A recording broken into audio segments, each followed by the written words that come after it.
For the longest time, I thought, oh, I'm not leadership material because I don't lead in such a forceful way.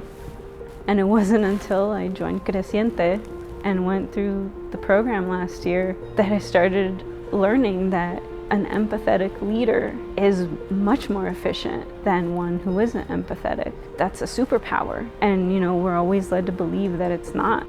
My name is Perla Aguayo. I'm from cohort 6 and I work at LPA Design Studios. And one more of only barely 2% Latina licensed architects in the US. On average, it takes people, not just women, but people, it takes them about 13, 15 years to complete all of their hours and all of their exams. From graduating to not counting school, I graduated a little bit at the tail end of the 2008 recession. It even took me a while to find a job in architecture.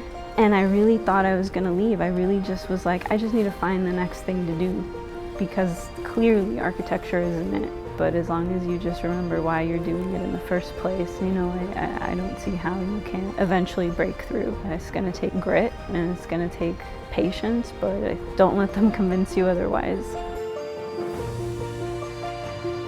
A big part is for my parents. We immigrated to this country. They brought me when I was a baby. I was 2 years old. And to this day, my dad gets up every morning at the crack of dawn to work out in the pear orchards of Walnut Grove, and that he had, no other option. And, my mom works equally as hard. I just have to think about them when I do this. I have to think about everything they sacrificed to put me through school, to make sure that, I had a better life than what they had. And that's my big motivator, just making them proud.